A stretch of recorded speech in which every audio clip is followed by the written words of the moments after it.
Yeah, so let's watch this. Yeah, totally, let's watch it, Empress. Ha! I don't want to watch it.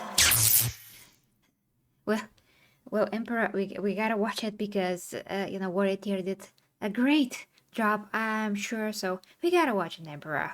Okay, I mean, it's, it's no, it's nothing pleasant that Horus did what he did, but we gotta watch it, Emperor, you know? I hate Horus. But you know what I hate more than Horus? Games. They took my son. My son!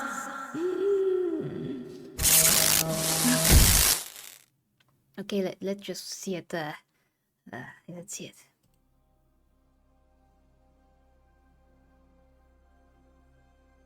Cannot wait.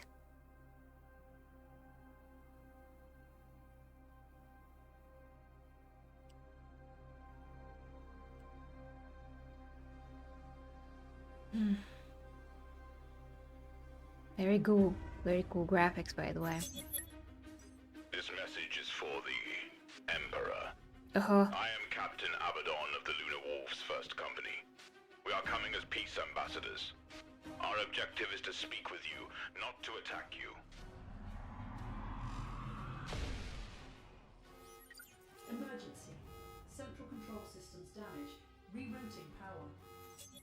Warmaster, there is no hope of peace here. They've made their intentions perfectly clear. This is unfortunate. You know what must be done. The death of Sejanus will be avenged. But bring the Emperor to me, alive. Very serious, man. Lord. Thousands of Astartes rushed intently out of their stormbirds, running ahead of the enormous titans that marched towards the palace. Take the mortars out! Automated mortars firing upon them were quickly Unpleasant destroyed by blasts. memories, The Emperor. wolves continued their advance. Are you sure we gotta watch They have not this? been in a full-scale battle since their victory on Uranor. So it I'm felt distressed. who shouted the new war cry for the I'm on the golden throne as it is for 10,000 years. Do I have to relive this? Loki was just outside of the palace entrance now, and surveyed his surroundings. The Lunar Yeah, Wolves and we their got brilliant white Emperor. armor were forging ahead through the battle zone. We gotta.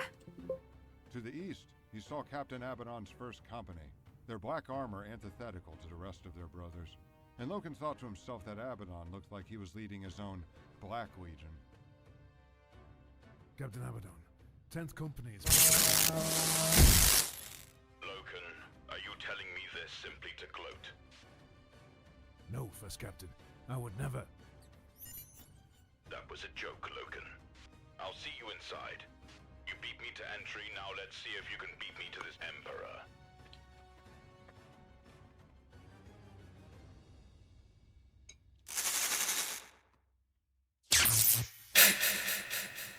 Wait a minute, this is not about me. It's not about me yet.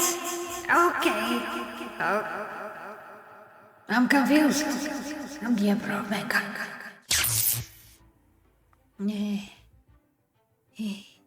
Yeah, I think you got ahead of yourself, Emperor. We gotta watch this and see where the guys take the story. I mean, where the guys are getting the story. From what point of the story is this? Oh boy, I'm seeing the voice actors here. Samus, an Imperial soldier. Oh, this is going to be amazing.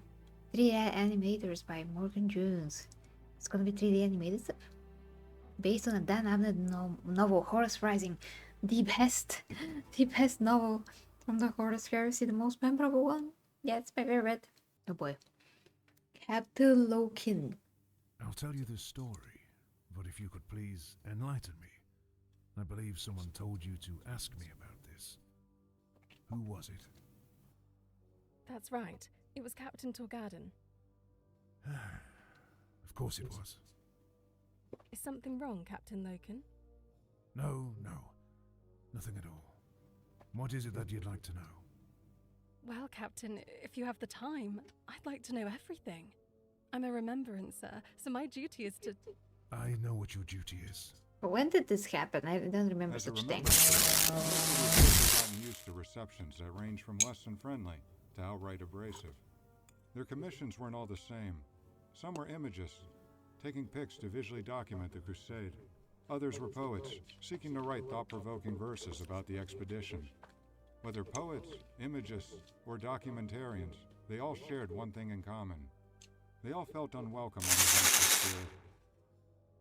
The Remembrancer Order was founded by the Council of Terra, and the thought was that these artists and writers would document the reunification of mankind. Unfortunately, the Remembrancers found that they had their work cut out for them, as no one on the crusade had any interest in cooperating with them. Where would you like me to start, mistress? Is this an image of me? Captain Luke. I look thin, damn it. He was killed. But why? To avenge our fallen brother, Master Sejanus. And true to Mercedes' request, Loken started at the beginning. Emperor. The Luna Wolves' flagship, the Vengeful Spirit, was caught in a warp storm, forcing them to reroute. After correcting their course, they came upon a system of 9 worlds. Their ships were spotted by a delegate from these worlds, and he wanted to know who they were and what they were doing. This delegate revealed himself to be the Emperor of Mankind. He elaborated further, explaining that once he was shown the proper loyalty and devotion, that he would welcome them with open arms into the Imperium. Horus found the situation to be quite humorous, and sent the calm, collected diplomat, Master Sejanus, to meet with this emperor. In a regrettable twist of fate, however, Sejanus and his warriors were murdered by the Emperor's guard, the Invisibles. But why did the Emperor kill Sejanus? For speaking the truth. What? Why would he kill him for simply telling the truth? Because Sejanus explained to him that there was another emperor, the true emperor of mankind, beloved by all. And this false emperor viewed this as a contradiction that he was unwilling to accept. What happened Oh next? wait, I think I remember the story now. Loken glared at Mercedy, visibly uncomfortable with the Remembrancer speaking the Primarch's name without the appropriate title. No. The Warmaster believed that the death of Sejanus was a mistake, and that we could resolve things peacefully. He sent another peace embassy to speak with the false emperor, but his orders were clear. If the embassy failed to come to a peaceful resolution, the spear tip would be thrust. The spear tip? Yes, the Warmaster's favorite strategy. The spear tip thrust to tear out the throat. Yeah. Loken and 10th Company entered the palace, moving through thick smoke and debris. The distant echoes of gunfire reverberated off the palace walls, and as Loken stepped past a group of enemy corpses, he saw Nero Vipus standing at the end of a long corridor. There's a problem up ahead. It looked clear. No visuals or heat traces on anything. Then out of nowhere we were under fire. Where are the others? Zacchaeus is dead. Shimoni and Sergeant T.G. are injured. The apothecaries are with them now. These people are lost, Vipers. Going to war with orcs is something I can handle, but fighting our own kind saddens me. What saddens me is that I don't even know who or what brought my men down. Where was the gunfire coming from? At the end of the junction, from the other side of a bulkhead. We hit it with 3 grenades, but the gunfire didn't slow down at all. Let's push forward and kill this bastard, whatever it is. Loken signaled to his men, and they pushed forward towards the junction. The palace floor and walls were heavily damaged, and from where Loken was taking cover, he could see a mound of empty shell casings behind the bulkhead in the distance. He scanned the room with his visor, and just like Vipus had warned, he was unable to detect any threats. Loken reached down and picked up a chunk of tile from the chewed-up palace floor and threw it in front of the bulkhead.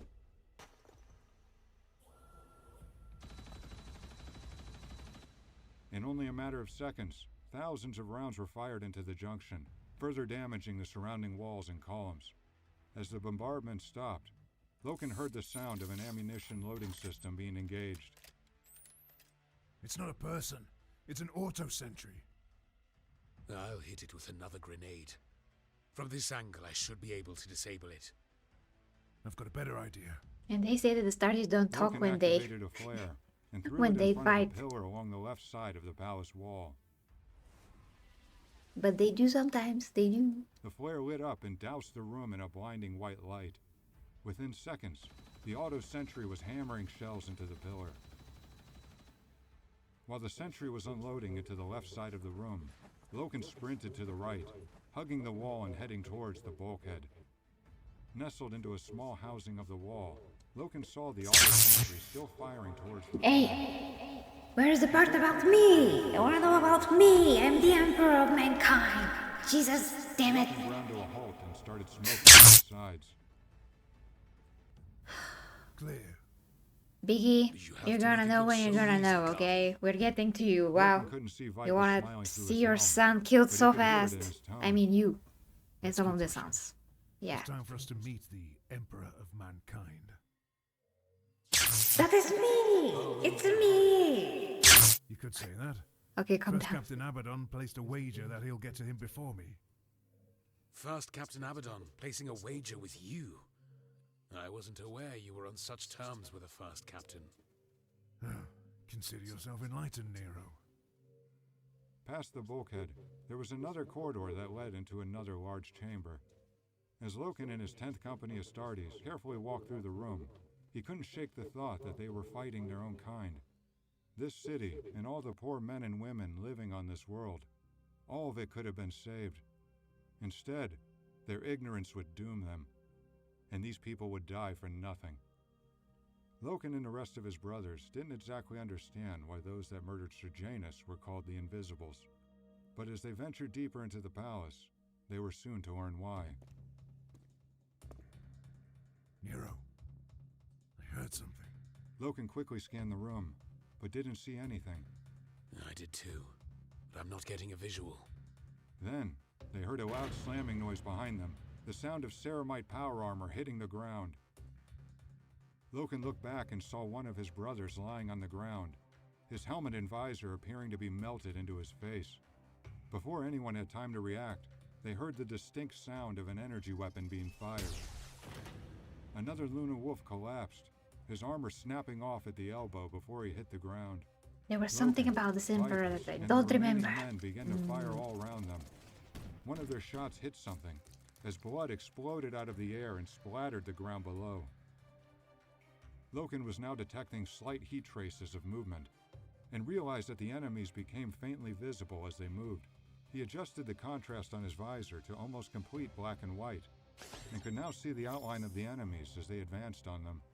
Oh wow, that's so He cool. fired his bolter on full auto, fluidly turning his body and adjusting his aim towards each outline of an invisible. Vipus rushed forward beyond the ambush of invisible warriors, and suddenly felt a numbing sensation in his hand. One of the invisibles had struck him with their energy weapon and landed a direct hit to his right hand. As Vipus fell to his knees in pain, Loken had dashed into the room behind him and started firing on more of the invisibles. The situation had turned to pandemonium. Loken was lost in the noise of gunfire and his brothers' physical struggles with their Loken is the best. He's a good boy. cleared the room. He was He's the only one amazing. remaining. The I love battle had Loken. spilled out of the chamber, and he could hear his Loken. brothers fighting with the enemies in the distance. The enemies that were once hidden under the Yeah, technology he's great. were now All the lying best. dead on the floor in pools of their own blood. Loken walked past the enemy corpses and up a set of marble stairs into a massive spire. It was incredibly tall, and the walls were constructed entirely of glass, allowing Loken to see the battle being waged outside of the palace. It was eerily quiet in the spire. Loken scanned the room with his visor and confirmed that it was empty. He spotted a spiral staircase and detected a heat trace roughly 6 floors up near the top of the stairs. Nero, where are you? I'm coming in a bit. Base of the tower. We just fought off didn't more of work. these invisible bastards. How bad is your hand? I'm coming in a I bit. got rid of the damn thing. It was slowing me down. I'm still here. Okay, I'm coming in a No bit. more resistance, Garvey. The Vox link disconnected, and Loken set off to discover the source of the heat trace above him. He ascended the stairs, and at the top, he entered a vast hall. Flush against a grand window overlooking the furious battle below sat a golden throne. He walked towards the empty throne, his bolter at the ready by his side. Just as Loken was going to attempt to make Vox contact with Vipus, he noticed an elderly man in robes standing against the glass. He was staring out of the window at the war below, seemingly oblivious to Loken's presence, until he turned around and stared into his eyes. I will not bend my knee to you. None of us will. This battle is over. You were looking out the window just now. You're seeing what I'm seeing. There's nothing left for you to do but surrender. The imperium of man will be victorious. Yes, we will be victorious. The man cocked his head to the side ever so slightly, as if he was confused by what Loken had said to him. Am I speaking to the imposter, Emperor of Mankind? Imposter? The Emperor is as true as you or I. There is no imposter. You disgust me. Invading our world and murdering our people. And if that wasn't enough, you insult us in our sacred place. I believe that you are the imposter. Wow. I'm sorry you feel that way. I am a man just as you are. You are not a man, and neither are they. The man pointed out the window at the furious battle zone below. You are evil monstrosities, the ill-fated results of some terrible experiment. With your giant armor and weapons, do you exist only to kill? A man does not kill his own kind. Our aggression is only in retaliation to the murder of our own. We came here in peace. We came to help you understand, to help reunite mankind in the name of the Emperor. Is that how you peacefully approach men? Sending armed giants in colossal suits of armor while their fleet of gunships hover above the world below? You came and disparaged our entire existence. You told us our culture was based upon a bed of lies.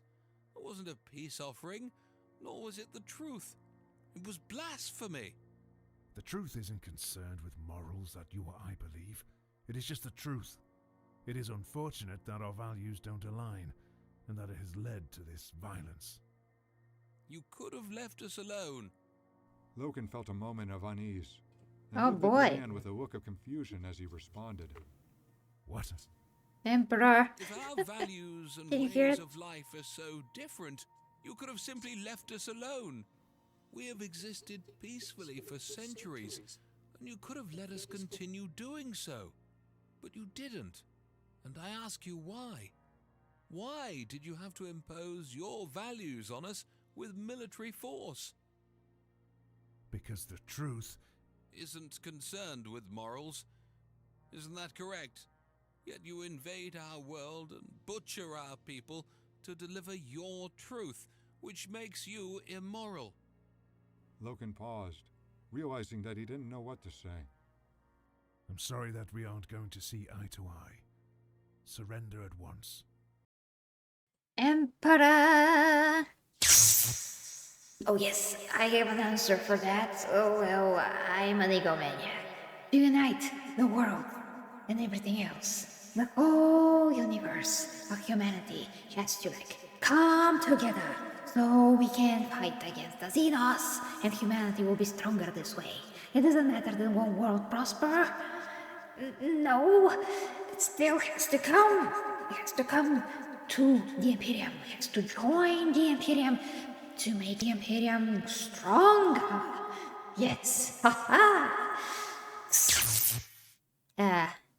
So it doesn't matter if everyone else is suffering and, these people are very fine before you came along and all those things. So you don't value their, own existence. You gotta, make them join for sure. Is that it, Emperor? Is that it? Yes. That is it. That is it. And it's going to be glorious. Okay, I don't think we can reason with the Emperor. He's been drunk on warp juice for 10,000 years. Let's continue. So, you are the leader of this army? I'm the leader of the 10th Company. I don't know what the 10th Company is, but I feel comfortable assuming that you are not the leader of this army, in which case I will not surrender unless it is to the man in charge of this invasion. You don't get to decide who you surrender to. What if I refuse to surrender to you? Will you kill me? Will you take the life of an old, unarmed man? I will surrender, but I ask that I am able to surrender to your commander. Can you at least honor me with that last measure of respect? As Loken was about to speak, 10 First Company Astartes floated up from the edge of the platform, their jump packs disengaging as they hit the ground. Congratulations, Captain Loken. You beat us here after all. Where is First Captain Abaddon? Bottom of the tower, finishing up the last of the enemy guard units.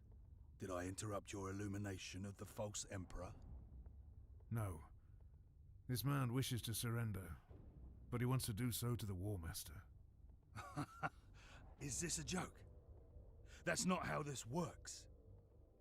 No, we have come to their world and put an end to their culture. I believe we can do so decorously, without behaving as bloodthirsty brutes. Bloodthirsty brutes? He has the blood of Sejanus on his hands. He does. But are we no better than him? Should we act just as he did? Yes. I think that would be the appropriate measure to take. I don't. I recall the Emperor teaching us to be noble in victory. Respectfully, Captain Loken, the Emperor is not here. In case you've forgotten, we've embarked on this crusade in his name. He's with us in spirit, always.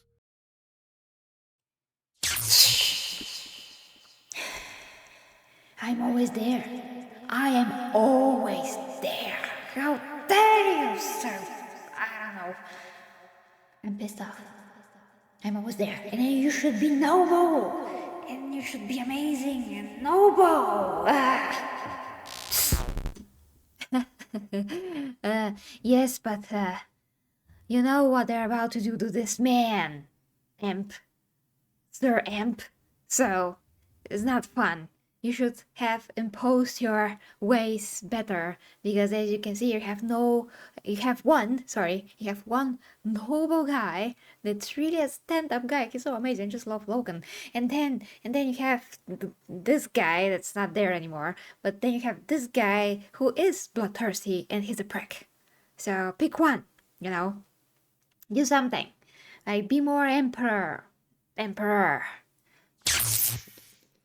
You're right, Empress, but I cannot correct the sins of the past. I see what I have done, but I just cannot, correct everything. I'm not a god yet, Jesus. I relinquished that when I decided to not defeat Horus with all my might and strength, because then I would have defeated the whole freaking universe, and there would be nothing left to rule upon. So I had to quit. Okay, continue. The Emperor is a lot. If you're saying that is not true, then we are marching headlong towards a grim future. Ekadon looked at Loken in disbelief, but he understood that he was outranked on this matter, and he looked to one of his men. Send transmission to the Vengeful Spirit. Loken gazed into the elderly man's pained eyes. We have sent for the Warmaster. So, he's on his way here now. We will make sure that you are able to surrender to him directly. But how much longer will I be waiting? As long as it takes for him to arrive. Ekadon was unhappy with their decision to call for the Warmaster, and he had no patience left for any demands from the false Emperor. As they stood waiting for a response from the Vengeful Spirit, an explosion outside on the battlefield illuminated the sky in a bright white flash. As Loken's eyes began adjusting, he saw the faint outline of a person approaching the Golden Throne. Loken raised his bolter and screamed at the elderly man. Is that him? Is that your Emperor? No! Let me out of here! The elderly man lunged towards Loken, his arm outstretched to take his pistol. Hey, check it out. I killed the Emperor. Simple done. That wasn't the Emperor. He's right there. Loken angrily pointed towards the Golden Throne, but it was too late. Before Loken could let the First Company squad know that they had fallen for a trap, a blast of energy shot out of the throne and knocked all the Astartes to the ground.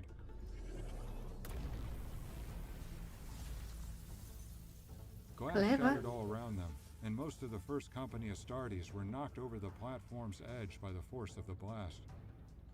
Loken tried to stand up, but was overpowered by the energy coming from the throne. The light emitting from the throne was blinding, and the sound was a deafening roar. Loken was certain he was about to die, and then everything suddenly stopped. There was the sound of a single shot being fired, and after a horrific scream, the sound and light from the throne vanished.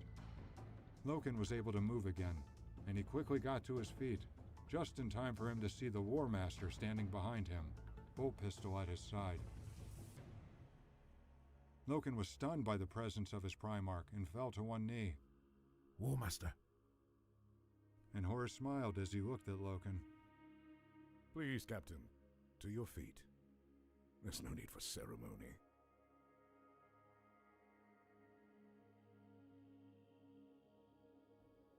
I have a question, Captain Loken. Go ahead. Couldn't they have just been left alone? No. Why not? I suggest asking a better question. Mercedy could sense the irritation in Loken's voice and decided to take his advice. What is Horus like?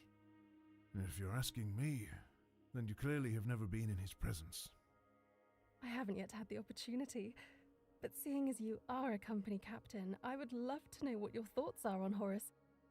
My thoughts are that you should refer to him with the proper respect. He is the Warmaster, the first of all Primarchs, and he was chosen by the Emperor, beloved by all, as his proxy. I am deeply uncomfortable with mortals speaking of him without honoring his title, and it offends me that you would think it is appropriate to do so. I apologize, Captain Loken. I didn't know. But you do now. He is Warmaster Horus, your remembrancer. Remember that.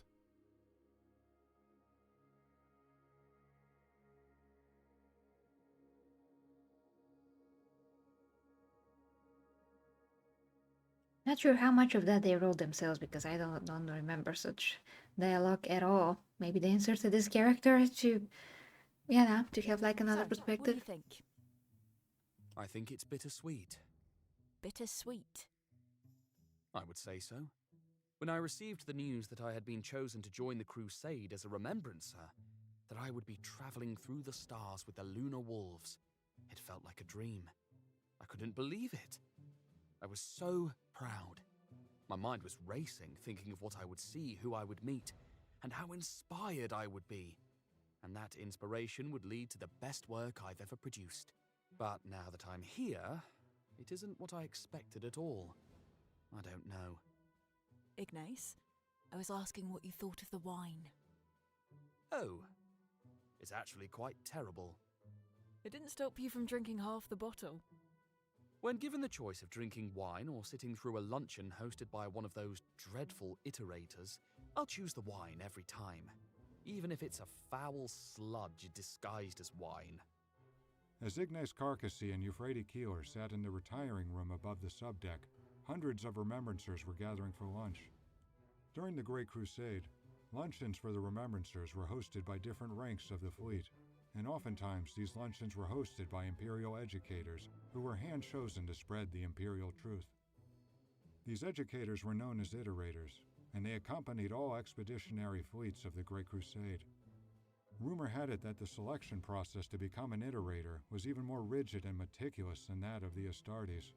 To become an iterator, one had to possess a combination of natural talents, including the ability to articulate strong political knowledge and great intelligence. There were many amongst the expeditionary fleets that reveled in the opportunity to listen to the iterators speak, but Ignace Carcassy was not one of them. Who is it this time? Cinderman.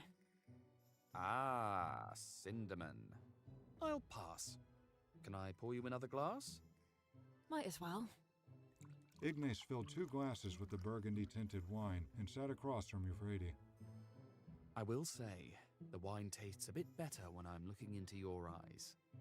There's no chance, Ignace. No chance of what? I was just complimenting your beautiful eyes and your luscious... You know what? I think I will check out the luncheon downstairs after all. Okay, I get it. Point taken. Euphrates was slightly annoyed with Ignace's constant flirting, but she... Is this filler? I do not like it. I like to get to the main story that I dread so much. Let's get to the main story. Hop, hop, chop, chop. Whatever you do, you gotta... I don't care about these characters. Emperor. They gotta do something in the story, I guess. Couldn't help but chuckle at his attempt. In all seriousness, though, what do you think? I don't find it as offensive as you. I've had worse wines back home. I'm not talking about the wine, Euphrates. I'm talking about this crusade, the way we've been treated. I don't think I've had it quite as bad as you. I've been relatively fortunate. I've gotten some really good pics. I was down on the assembly deck earlier today and captured some of my best images since we've been here. Must be nice. I've requested access at least 12 times now, and I haven't had a single one get approved. I didn't think it was going to be like this. I didn't imagine we would have to work so hard just to get them to cooperate with us. It will get better, Ignace. We've only been here for 3 months.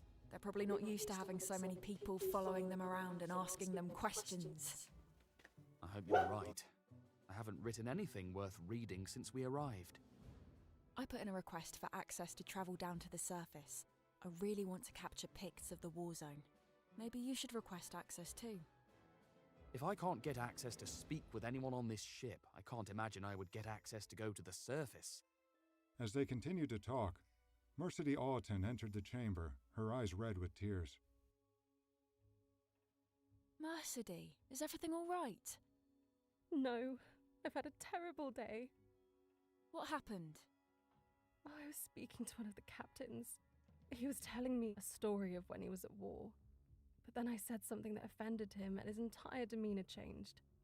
He embarrassed me and made me feel like a fool. Who was it that you were speaking to? Captain Loken. Captain Loken? 10th Company, Captain Loken? Yes. This is unbelievable. I've been trying to get time with Captain Loken for months. How is it that everyone is getting access except for me? Euphrates glared at Ignace, irritated by how oblivious he was to the situation. I don't think now is the time for this, Ignace. Oh, it's fine. I don't care. I wasn't even supposed to talk to Captain Loken. I was actually scheduled to speak with Captain Torgadon. But when I went to meet him, he told me that something had come up and he couldn't sit down with me anymore. He told me that Captain Loken will be able to meet with me instead. He has a wonderful tale for you, he told me. Well, I'm sorry it turned out like that. Was it a good story, at least? It was a fantastic story. But it wasn't... Yeah, my corgi came to hear the fantastic story even. I'm impressed that you were able to get authorization to speak with him at all. Captain Loken is very well respected. Rumor has it that he's going to be the one to replace Sejanus.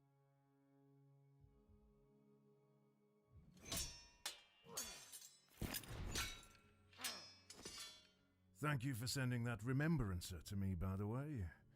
That was really lovely of you. Anytime, Garvey. You know I don't have time to waste with them. I'm glad you think that I do.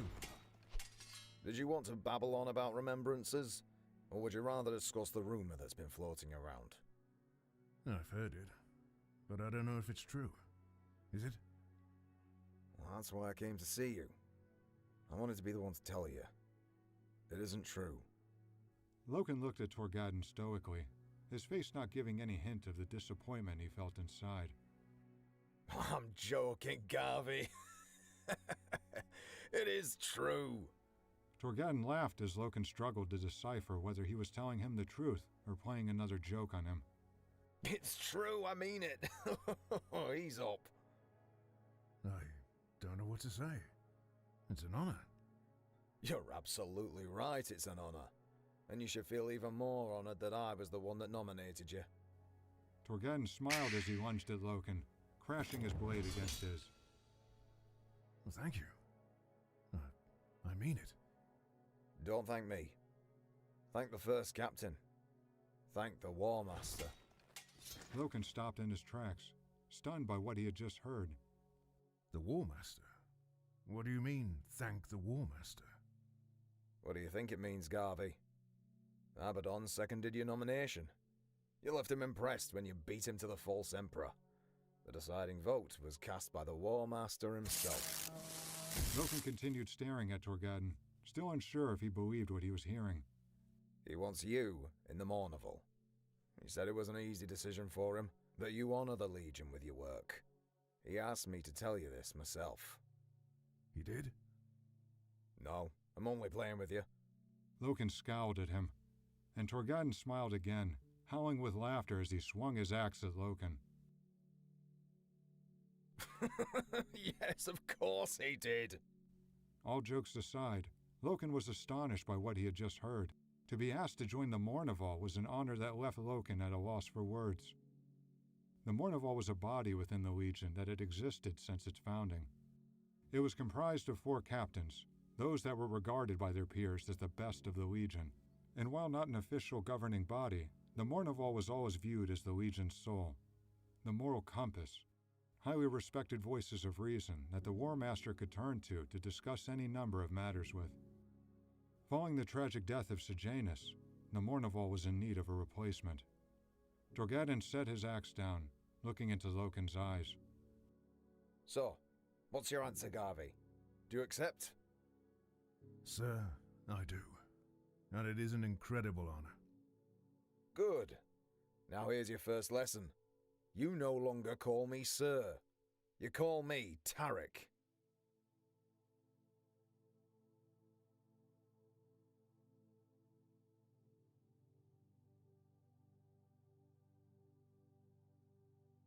On this crusade, we have spoken the truth. We will continue to speak the truth. But some might ask, is it the truth just because you say so? Kyril Cinderman's voice bellowed out into the crowd of nearly 2,000 men and women, a full class of iterators. They were dressed in simple robes, transfixed by Cinderman's every word. Loken walked quietly into the School of Iterators lecture hall and took a seat in the back. No, I am right, and therefore you are wrong is a weak foundation. Correct, Our correct. society as we know it has been formed by magnificent actions. The Emperor's unification of terror being one of them. The Great Crusade, the journey that we are all on, is another. But the greatest action that we have taken has been freeing ourselves from the prison known as religion. Religion was our greatest enemy. To think of the number of men and women that died because of mankind's attachment to religion. What a tragedy. No, now it's dying because of other things. Wars were fought in the name of religion. How many people did religion drive to madness? And by other things, I mean Since ego. the beginning of mankind, we have sought the truth. Answers to our questions. A desire to understand the cosmos. But what of those that didn't understand? Religion was a convenient answer. It was comforting.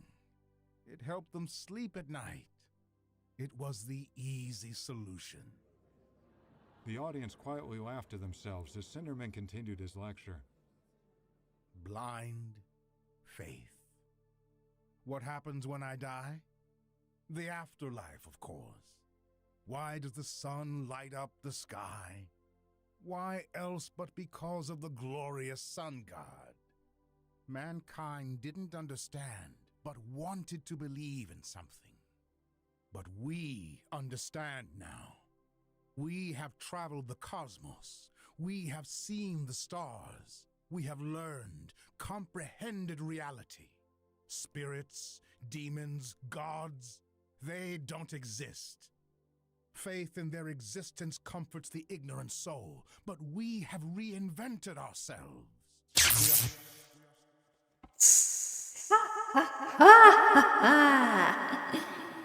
Well, I am not lucky now that I'm stuck into the golden throne and stuck into the warp and have to deal with the little demons all the time and keep them away from Terra. It's not funny. Karma is a freaking bitch. And I did get the ass kicked by her. Yeah. So, well, this is painful to listen to, but let's continue, Empress. Stronger now than we ever have been. And it is because we know the truth. And we don't need to be comforted by lies. The truth is we are right. They are wrong. This is not because we say so, but because we know so. And as we continue to proclaim the truth, you must know that we are not proclaiming our truth. We are proclaiming the truth. You are dismissed. As the iterators filed out of the hall, still buzzing with energy from the lecture, Cinderman saw Loken and walked over to him. To what do I owe the pleasure of being graced by the Honorable Captain Loken? You know, I've always enjoyed listening to your lectures. I do, but I suspect that isn't the only reason you're here. It isn't. I came because I wanted to speak to you, but not in a formal setting. You want to speak to me about the Mournival? Loken stared at Cinderman in disbelief. How did you know that? I may spend a lot of time reading and speaking to crowds, but I still manage to hear the whispers throughout this ship. Loken smiled, though he was still unsure of what to say. Are you surprised? I am. I don't see why you would be. With the terrible death of Sejanus, the Mournival has been in dire need of a replacement. You've had the Warmaster's attention for some time now. Primarch Dawn's as well. Primarch Dawn?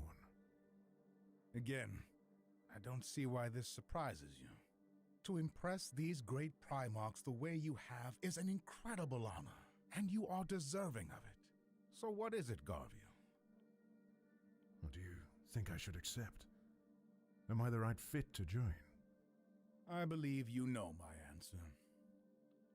There is something else I wanted to discuss with you. Tell me, Garville. I spoke with a remembrancer earlier today, a young woman. She was asking me about the battle at the High City. She wanted to know about the false Emperor and the invasion.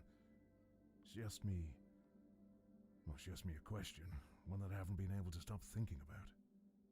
I'm intrigued. She asked me, couldn't they have just been left alone? Of course not. I told her as much. But it's not just the remembrancer. When I was talking to this so-called Emperor, he asked me the same thing. Why couldn't we have just let them be? Let them live on their own? It's made me think fighting Xenos on Ulanor was not something that I had to wrestle with, morally speaking. But killing our own kind didn't feel right. Still doesn't feel right. The galaxy is vast. If we had ignored them and left them to believe whatever it was they wanted to believe, would that have been such a terrible thing? Imagine you are in a desert. Some ghastly place where the sun is beating down and the heat is unbearable and dangerous. You see a man sitting down, delirious from dehydration, his skin bright red. Do you bring him to shelter and give him water? Or do you let him continue doing what he's doing, leaving him to die of heat stroke? I would save him, of course. And what if he begged you to stop? What if he thought you were trying to kill him? What if he said to you, "Why can't you just leave me alone?" I couldn't. What I most appreciate about you, Gabriel, is that you think. You are concerned by things that don't bother others. You are skeptical. You have doubts. It's these qualities that make you a necessity for the Mournival. I'm not sure I understand what you mean, Cinderman. The Mournival should serve as a healthy counsel for the Warmaster. That means opposing viewpoints, different sets of eyes, unique thought processes. The Mournival should watch over the moral health of the Legion. Your humanity and ability to empathize. That is the counterbalance that the Warmaster needs. You came here to ask me what you should do, and I believe you know what that is.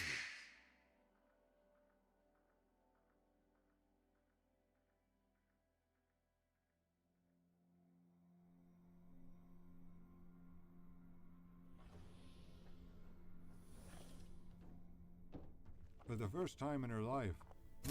Okay, guys, we're gonna continue next time because this is very long. It's amazing so far. I like it, but it is long. So next time, me and the Emperor are gonna be back. Yes, I'm gonna be back to my nightmare of reliving how Horus fell to chaos and poor Gabriel Loken had to lose his life later down the line. His own scar. I think that the Emperor really lost that.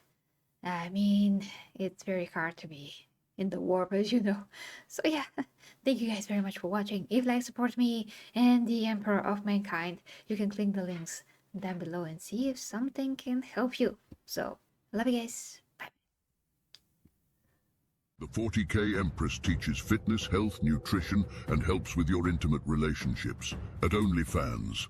Yes, I know what you're thinking, but she doesn't use it for Slanesh things. Go there and let her help you with what you truly need. The link is down below in the description dimension. Go on, click the link. I'd know if you didn't. I see you.